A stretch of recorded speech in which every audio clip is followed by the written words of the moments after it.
a double-edged teaching that the Buddha presented.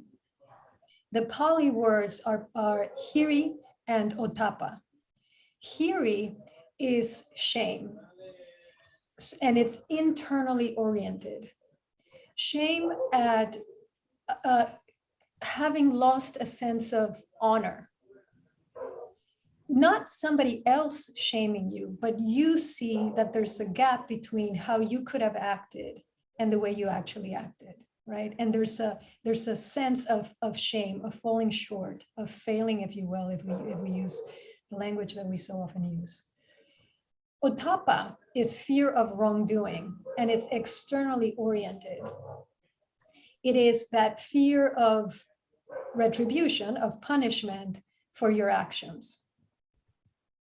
Being put in jail if you do a robbery, for example, or being ostracized from your group of friends if you say or do the wrong thing. And now the Buddha said that hiri and ottappa are these bright guardians in the world. He said that they're actually skillful, that they're useful. And what I find so extraordinary is because shame has such a bad rap, right, in our culture. And shame from this Buddhist perspective does not in any way call into question your sense of self-worth. That has never been in question. You are perfect and complete as you are. And you could use a little work. Shame is showing you that part, right?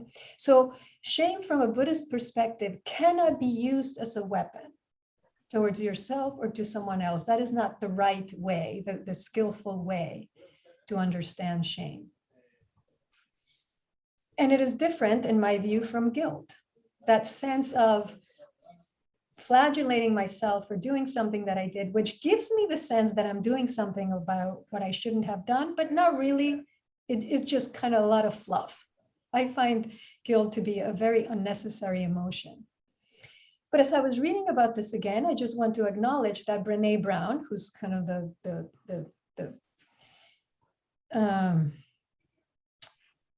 word escaped me, but you know, right now she's the expert on shame. That for her is the opposite. She understands shame as what I'm calling guilt, and guilt as how I'm describing shame as that process of there's something off in you that needs to be taken care of. You know, so how I understand shame is there's, as I said earlier, there's something I failed to see and therefore failed to care for in this moment. And so I just want to acknowledge that in the modern discourse, that may be different if you're reading it. But so I'm coming at it from this Buddhist perspective. And I've shared how Buddhaghosa gave a very graphic image for this. So you have a steel or an iron rod. And on one side, it's smeared with shit. On the other side is heated to hot, to, you know, live, red hot. And so the side with the poop is hiri, is that sense of shame. You know, you touch the thing and it's, you know, you just put your hand in shit. The ottappa is that recoil, right, at burning your hand on the red hot side of the rod. And I found that so useful actually to think of that if our actions are only guided by a fear of being caught and therefore punished, we will act a certain way. But if we understand that internally we want to integrate, internally we want to be unified, then that shame will let us know when that's not happening. And if that happens, hold it close.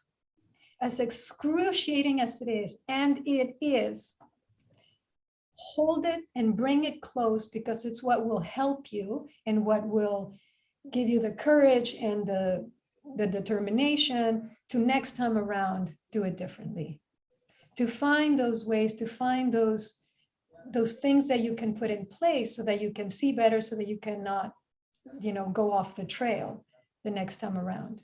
You know what I mean? So from this perspective, shame is indeed a light, a bright guardian in the world. And that's such a subversive way of looking at shame.